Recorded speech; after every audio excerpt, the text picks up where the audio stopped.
On a cost of living, that ad campaign Labor's launched, really trying to pin some of this blame to Mr Dutton. Will that stack up? Because people generally blame the government of the day when they're struggling, don't they? Yeah, and that's understandable that people are struggling and they are facing lots of cost of living pressures. I think everybody gets that. And Peter Dutton, day after day, week after week, talks about the cost of living. Zoe comes on this show and talks about the cost of living.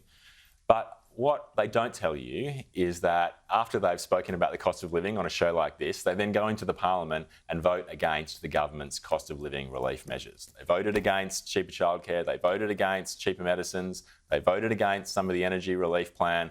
So the point of this ad is to show Australians that despite all the talk from Peter Dutton about cost of living, the reality is, and his voting record shows, that they would be worse off with a Dutton government. And at risk of proving Andrew's point, exactly, because at the moment, anyone who goes to see a GP in Australia is paying 45% more. So maybe we do go in and vote against your policies because they are not fixing or improving anyone's life at the coalface. Yes, I come in here and I talk about 10% increases in food and vegetables and 6% increase in education because you haven't done enough to bring down the prices. The one thing you did do is electricity down by 24%, and God knows it has saved your CPI figures.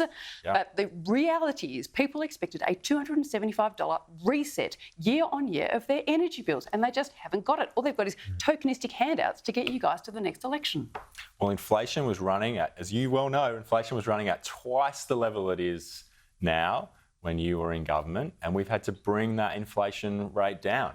And remarkably, the government has been able to do that without smashing employment, without having a recession like they had in the UK and in New Zealand and in Japan.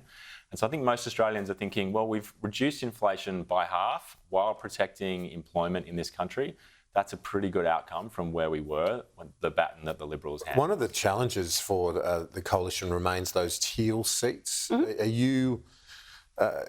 obviously some in the coalition very optimistic now looking at that poll, and there is a pathway, I think, that you could get to minority government, but then you'd need some of the teals potentially to come on board. Do you think that would happen? Look, I still think the teal seats are very important for us. They have been seats that historically the Liberal Party has held for a very long time. But if they come, you say it's minority government. Sure. Would they support you? Oh, I think that's a question for the day. That hasn't been consistent with their voting record to date, which has largely been with either the government or with the Greens.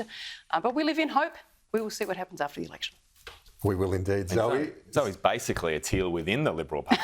So I think and you're a Liberal within the Labor Party, my friend, so touche. So I think she's the best person to give advice on this. Andrew Charlton from the Liberals, Zoe McKenzie from the Teals. Thanks so much.